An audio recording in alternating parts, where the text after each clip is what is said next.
जय श्रीराम मित्रांनो. तर तुम्ही पार्ट 3 मध्ये बघितलं होतं हा फॉरेनर बंदर. तर आपण जाणार आहोत समोर. आपल्याला समोर जाताना दिसले खूप सारे बंदर. बघा तुम्ही किती सारे बंदर आहे. ते लहान लहान पिल्ले पण आहे बंदरची. मग तिथून आणखी आपण समोर गेलो. आणखी समोर पोहोचल्यानंतर आयुष भाऊ हसत होते, पण आयुष भाऊ खूप थकले होते. आणखी हे बघा इथे गपई पण भेटते. इथे लोक गपई पण विकते थांबू थांबू. आणखी इथून लोक जातात पण. आणखी हा सुनसान रस्ता राहते. ह्याच टायमाला यात्रा चालू राहते म्हणून. ज्यांना माहित नाही गपई म्हणजे काय, तर गपई म्हणजे मोव्याची दारू जी आपल्या नागपूरमध्ये भेटते पोळ्याच्या मैदानमध्ये. तर मग रस्त्याने जाता जाता पोहोचलो ह्या कोंबड्यावाली जवळ. तर हे कोंबडीवाली म्हणे 4,500 कोंबडी म्हणे. ह्या बाईले समजून गेलतं की आम्ही व्हिडिओ बनवत होतो. ते हसत होती आम्हाला बघून. कोंबडे चेक केलेले पाय बघून अतुल दादा सांगतात की गावरानी आहे का हैदराबाद. तर मग अतुल दादा म्हणे हैदराबादी आहे, गावरानी नाही आहे. तर मग मी म्हटलं चला इथून आपल्याला गावरानी कोंबडा पाहिजे, हैदराबादी नाही पाहिजे. तर चला समोर. हे माझी ताई, हे माझी मावशीची मुलगी, हे माझे काका अतुल दादा, मावशी, आपला आयुष भाऊ समोर समोर चालला तिकडे बघा. हे बघा लोक मस्त बसून दारू पिते. आणखी आपली गौ माता, जय गौ माता.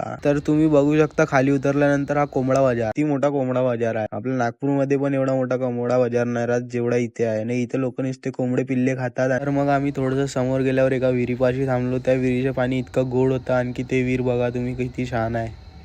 आणखी खूप छान पाणी होतं, गोड गोड पाणी होतं त्या विहिरीच्या. तर चला मित्रांनो, भेटूया नेक्स्ट ब्लॉग मध्ये. तर आयडी ला फॉलो करा, आणखी चॅनलला सबस्क्राईब करा. जय श्रीराम.